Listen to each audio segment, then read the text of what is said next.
प्रभु यीशु मसीह का धन्यवाद करेंगे कि परमेश्वर ने हमें आज का ये जीवित और जयवंत दिन दिखाया है कि हम इसमें परमेश्वर की आराधना करें। उसके जी उठने के दिन में, जयवंत दिन में हम सब मिलकर प्रभु की आराधना करेंगे, उसका धन्यवाद करेंगे।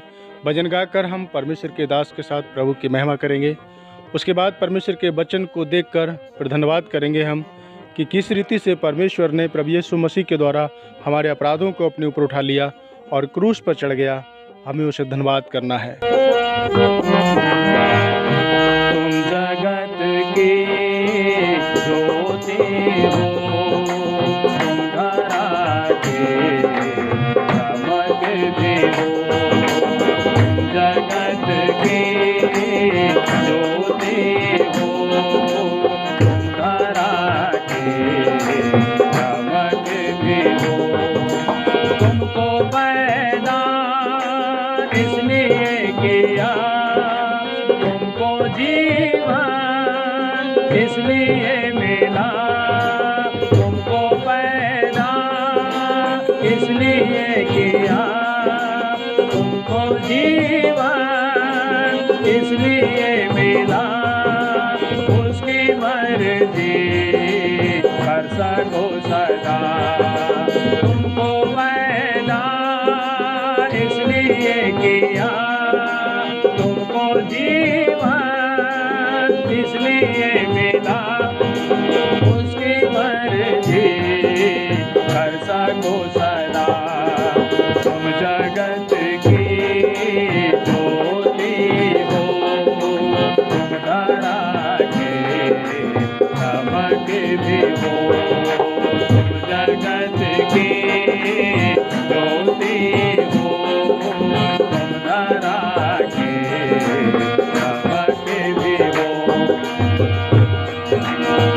तुमको पैदा इसलिए किया और तुमको जीवन भी इसलिए मिला कि उसकी मर्जी पूरी कर सको सदा।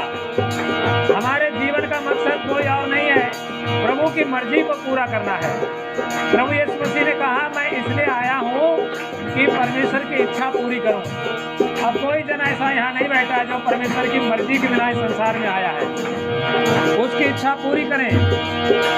तुमको जीवन, तुमको पैदा इसलिए किया, तुमको जीवन इसलिए मिला।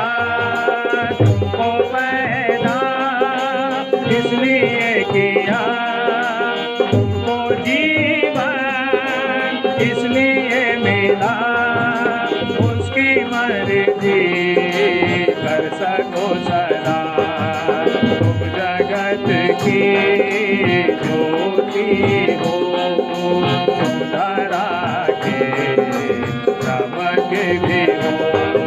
तुम जगत की ज्योति हो, तुम धरा के चमक भी हो। वो नगर जो बसे शिखर पर, छिपता ही नहीं किसी की नजर। वो नगर जो बसे शिखर पर, छिपता ही नहीं किसी की नजर। तुम्हारे भले काम सबके इस तरह। वो नगर जो बसे शिखर पर, छिपता ही नहीं किसी की नजर। तुम्हारे भले काम सबके इस तरह। तुम जगत की ज्योति हो, तुम धरा के चमक भी हो। जगत की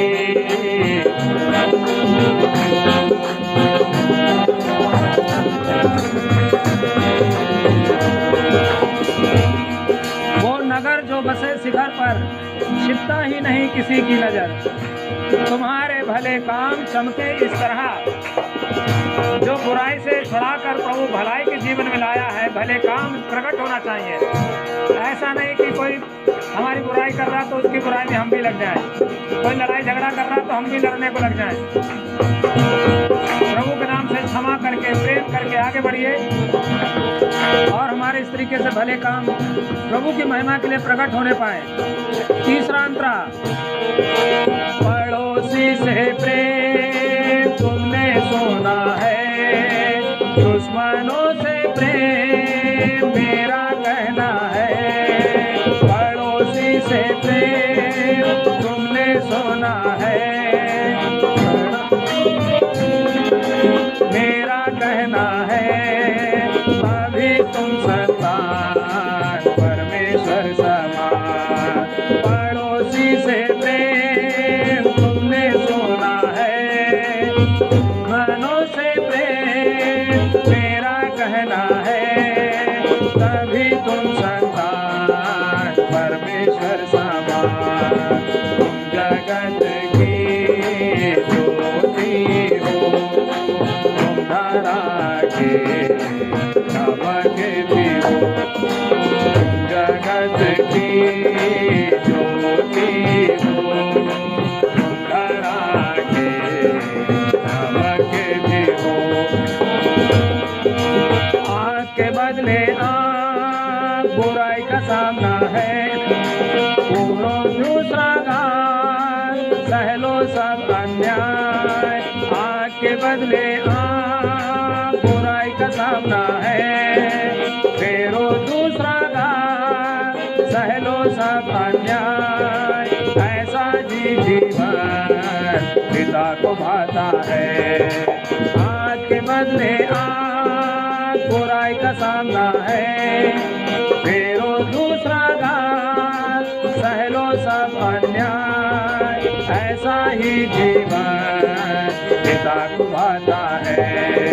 तुम जगत की ज्योति हो, तुम धरा के नमक भी हो। जगत की ज्योति हो, तुम धरा के नमक भी हो। सच में प्रभु यीशु मसीह ने कहा कि तुम जगत की ज्योति हो और ज्योति अंधकार में चमकती है, तुम पृथ्वी का नमक हो। प्रभु यीशु मसीह ने हमारा उदाहरण जगत की ज्योति और पृथ्वी का नमक के रूप में दिया है। भाई और बहनों, परमेश्वर का धन्यवाद करें। हम अपना स्वाद ना छोड़ें और अपना चमकना इस संसार में ना छोड़ें। परमेश्वर का धन्यवाद करते हैं। आइए वचन को देखते हैं कि प्रभु यीशु मसीह का हमें धन्यवाद किस तरीके से करना है। प्रभु की महिमा करें। परमेश्वर ने जब मनुष्य की सृष्टि की और उत्पत्ति की पुस्तक में, तो आदम से परमेश्वर मिलने के लिए आता था। किससे मिलने के लिए आता था? आदम से। हम और आप क्या हैं? आदम है। आदम की संतान है, मनुष्य की संतान है। परमेश्वर हमारे और आपके बीच में बैठकर हमसे बात करना चाहता है, हमारी सुनना चाहता है। वो हमसे प्यार करता है और इतना प्यार करता है कि बाइबल में लिखा हुआ है कि उस परमेश्वर ने अपने प्रिय पुत्र को मेरे और आपके पापों के बदले मारने के लिए भेज दिया, क्रूस पर चढ़ा दिया। कोई ऐसा प्रेम नहीं कर सकता, किसी ने ऐसा प्रेम नहीं किया। हम सब जानते हैं, हर बार की यही बात है। परमेश्वर का वचन कहता है इसमें जितनी गंभीरता के साथ आप परमेश्वर के सामने बैठेंगे, परमेश्वर प्रतिदिन आपको उठाएगा। बाइबल में लिखा हुआ है, परमेश्वर का वचन कहता है कि अपने आप को दीन करो, अपने आप को परमेश्वर के आगे शून्य कर दो, छोटा कर दो परमेश्वर के आगे। परमेश्वर आपको सही समय पर उठाकर खड़ा करेगा। ये परमेश्वर की नीति है, ये परमेश्वर की योजनाएं है कि जितनों ने अपने आप को परमेश्वर के आगे, उसके वेदी के आगे, उसके मेज के आगे अपने आप को शून्य समझ लिया, परमेश्वर ने उनको दिन प्रतिदिन आत्मिकता में, भौतिकता में, हर एक चीज़ में परमेश्वर ने उनको उठाया है। आज का समय परमेश्वर ने हमें और आपको दिया है कि हम उस जीवित परमेश्वर की आराधना करें, हम धन्यवाद करें। उसके जी उठने की खुशी में हम उसका धन्यवाद करें। और सबसे बड़ा धन्यवाद देने का विषय हमारे पास है कि यीशु मसीह मेरे और आपके लिए क्रूस पर चढ़ गया। इस विषय को कभी नहीं भूलना है। इस उद्देश्य को अगर जो भूल गया वो परमेश्वर में है ही नहीं, उसने विश्वास ही नहीं किया यीशु मसीह में। यदि जो ये भूल गया कि मैं पापी था और मेरे लिए यीशु मसीह क्रूस पर चढ़ाया गया है और मेरे लिए बलिदान दिया है, तो समझ लीजिए कि वो मसीह में नहीं है, जो ये बात को भूल चुका है। हम लोग संसार की बात करते हैं, जब बात करते हैं लोगों से तो लोग कहते हैं परमेश्वर तो दयालु है, वो हम भी जानते हैं। परमेश्वर तो प्रेम करता है, वो हम भी जानते हैं। परमेश्वर तो बहुत अच्छा है, वो तो सबका परमेश्वर है। नहीं, वो मेरा प्रभु है। किसका प्रभु है? वो मेरा प्रभु है। जब तक मैं और आप इस चीज को विश्वास के साथ अंगीकार अपने मुंह से नहीं करेंगे कि वो मेरा प्रभु है, मेरे लिए क्रूस पर चढ़ा है, मुझे उसका धन्यवाद करना है, तब तक हमारी प्रार्थना, हमारा निवेदन करना, हमारा चर्च में आना हमारा व्यर्थ है। हमारा धार्मिकपन दिखाना हमारा सब मनुष्यों को दिखाने की तरह रह जाएगा। मेरे प्रियजनों, जबकि परमेश्वर का वचन, परमेश्वर का दास दाऊद कहता है, भजन संहिता 104 और उसके एक वचन को पढ़ेंगे हमारे साथ। भजन संहिता 104 और उसका एक वचन। हे मेरे मन, तू यहोवा को धन कह। क्या जरूरी थी? एक राजा है, एक ऐसा राजा जो कि इजराइल देश का राजा, पूरे देश में उसने राज करा, और ऐसा व्यक्ति जो भेड़ बकरियों को चराने वाला था, सबसे परिवार में छोटा था, उसके बड़े बड़े भाई फौज में भर्ती थे, राजा की यहाँ सेना में भर्ती थे। एक दाऊद ऐसा व्यक्ति जो दिन भर आराधना करके भेड़ बकरियां चराता था, और जब परमेश्वर ने भेड़ बकरियों के चराने से उसको उठा के राजा बना दिया, तब वो राजा कह रहा है कि मैं तो नित्य दिन क्या करूंगा, अपने परमेश्वर का धन्यवाद करता रहूंगा। मेरे प्रियजनों, ये परमेश्वर की योजना है कि उसने छोटों को उठाकर और ऊंचे स्थान पर ले जाने का उसने वादा किया है। ये परमेश्वर का धन्यवाद करने का विषय है। और यहाँ पर परमेश्वर का वचन सृष्टिकर्ता की स्तुति करते हुए कहता है लिखने वाला कि हे मेरे मन, तो यहोवा को धन्य कहे। हे मेरे परमेश्वर यहोवा, तू अत्यंत महान परमेश्वर है। कैसा महान परमेश्वर है हमारा? अत्यंत महान परमेश्वर है वो इतना बड़ा परमेश्वर है कि उसकी विशालता का वर्णन कोई नहीं कर सकता। आप उसको जिस दृष्टि से देखेंगे, परमेश्वर हमारा उतना बड़ा है। यदि आप उसको एक छोटा सा देखेंगे तो वो हमारे लिए कुछ भी नहीं है। यदि आप उसकी महानता का जब वर्णन करने बैठ जाएंगे, जब इस आकाश की ओर देखेंगे, हजारों तारों की ओर देखेंगे, आप परमेश्वर की स्तुति करे बगैर रह ही नहीं सकते, और उसका धन्यवाद करे बगैर आपका मुंह रुक ही नहीं सकता। और यहाँ पर भजन का लिखने वाला कहता है कि हे मेरे मन, यहोवा को धन्य कहे। और क्योंकि यहोवा परमेश्वर कैसा है? अत्यंत महान परमेश्वर है, जिसके सामने हम और आप आए हुए हैं, जिसकी मेज के सामने में और आप उपस्थित हैं, वो परमेश्वर हमारा अत्यंत महान परमेश्वर है। वो कोई छोटा मोटा परमेश्वर नहीं है। वो ऐसा परमेश्वर नहीं है, बाइबल में लिखा है कि जिसके कान हो और वो सुन ना सके। वो ऐसा परमेश्वर नहीं है कि मुंह तो है पर वो बोल नहीं सकता, कान तो है पर वो सुन नहीं सकता। हमारा जीवित परमेश्वर है, जो कान है, वो जिसने कान सुनने के लिए दिए हैं, वो हमारे धन्यवाद को भी सुनेगा, वो हमारी प्रार्थना को भी सुनेगा। और वचन कहता है कि वो वैभव में, ऐश्वर्य में बहुत बड़ा परमेश्वर है। उसकी आराधना करना हमारे लिए अति आवश्यक है कि हम उस परमेश्वर के सामने उसके बलिदान को याद करके हम उसके सन्मुख बैठकर उसकी आराधना करें। और इसी में भजन 34 में 104 के 33 वचन में को पढ़ेंगे। मैं जीवन भर यहोवा का गीत, मैं जीवन भर, मेरे प्रिय भाई और बहनों, एक दिन नहीं, केवल संडे के दिन नहीं, मेज के सन्मुख आकर धन्यवाद करने का परमेश्वर ने हमें और आपको अवसर दिया है। लेकिन परमेश्वर का वचन क्या कह रहा है कि मैं अपने जीवन भर, यदि मैंने परमेश्वर का, यीशु मसीह का नाम अंगीकार किया है और मैं यीशु मसीह पर विश्वास करता हूं, तो परमेश्वर का वचन कह रहा है कि मैं जीवन भर, पढ़ें, मैं जीवन भर यहोवा का गीत गाता रहूंगा। हाँ, जब तक मैं बना रहूंगा तब तक अपने परमेश्वर का गुण गाता रहूंगा। कितनी बड़ी बात है कि जब तक मैं जीवित रहूंगा, 1 साल के लिए नहीं, 2 साल के लिए नहीं। अभी कल हम एक परिवार में पहुंचे थे प्रार्थना करने के लिए, परमेश्वर ने अगुवाई दी। उनके घर की स्थिति डमाडोल हो चुकी है। 20 साल से यीशु मसीह को मानते हैं, लेकिन स्थिति उनके घर की इतनी बिगड़ी हुई कि बच्चों के चेहरे पर कोई चमक नहीं, परिवार में सब उथल पुथल पड़ा है, घर डमाडोल हो चुका है। जब उनसे भाई ने पूछा, परमेश्वर के दास ने, क्या प्रार्थना करते हैं आप? बोले, मन नहीं लगता प्रार्थना करने का। क्या ये जीवन है हमारा? परमेश्वर का वचन कह रहा है कि जब तक मैं जीऊंगा, मैं तब तक परमेश्वर का धन्यवाद करूंगा। तब तक नहीं कि जब तक मेरे काम बनते रहेंगे, मैं तब भी धन्यवाद करूंगा कि जब मेरे काम नहीं बनेंगे। मैं तब भी परमेश्वर का धन्यवाद करूंगा यदि मेरी प्रार्थना नहीं सुनी जाएंगी। सदरक में से आबेदनगो, जो दानियेल की पुस्तक में जब हम पढ़ते हैं, आग के भट्टे में जा चुके हैं, वो राजा से कह रहे हैं कि यदि मेरा परमेश्वर मुझे बचाएगा तो भी मैं उसका धन्यवाद करूंगा, यदि वो मुझे नहीं बचाएगा तो भी मैं उसका धन्यवाद करूंगा। मेरे प्रिय भाई और बहनों, ये समय परमेश्वर ने मुझे और आपको उसके मेज के सामने धन्यवाद देने के लिए इकट्ठा किया है। हम सब अपने अपने कामों को छोड़कर, हम सब अपने समय को निकालकर कोई मौज मस्ती करने नहीं आए हैं। परमेश्वर की मेज के सामने बड़ी गंभीरता के साथ बैठकर, हृदय के साथ, हृदय रूपी धन्यवाद का बलिदान चढ़ाएंगे, उस परमेश्वर के उस वचन को स्मरण करेंगे जो उसने यूहन्ना 3:16 में कहा है कि मैंने जगत से ऐसा प्रेम किया, अपना इकलौता पुत्र दे दिया है, ताकि जो कोई उस पर विश्वास करेगा वो नाश नहीं होगा, वो अनंत जीवन पाएगा। उसके उस बलिदान को स्मरण करेंगे हम, क्योंकि परमेश्वर का वचन कहता है हम तो सब के सब भटक चुके थे, हम सब अपने अपने मार्ग में थे, हमारी सबकी अपनी अपनी अलग रास्ताएं थी, हम सबके अलग अलग अपने पूजा स्थल थे, हम सब परमेश्वर से दूर थे। लेकिन परमेश्वर ने अनुग्रह करके हमें अपने पास बुलाया है। प्रियजनों, परमेश्वर ने हम पर अपनी दया की है। यीशु मसीह में हमें उसने अपने पास बुलाकर अपनी दया के अनुसार उसने हमें बुलाया है, क्योंकि परमेश्वर वो सचमुच में प्रेम करने वाला प्रभु है। और जितनों ने उसके प्रेम को पहचाना है, मेरे साथ निकालेंगे भजन संहिता 106 और उसके 6 वचन को पढ़ेंगे। हमने तो अपने पुरखाओं के समान पाप किया है, हमने कुटिलता की, हमने दुष्टता की है। हमने दुष्टता की थी, हम तो अपने पूर्वजों के समान पाप में पड़े हुए थे।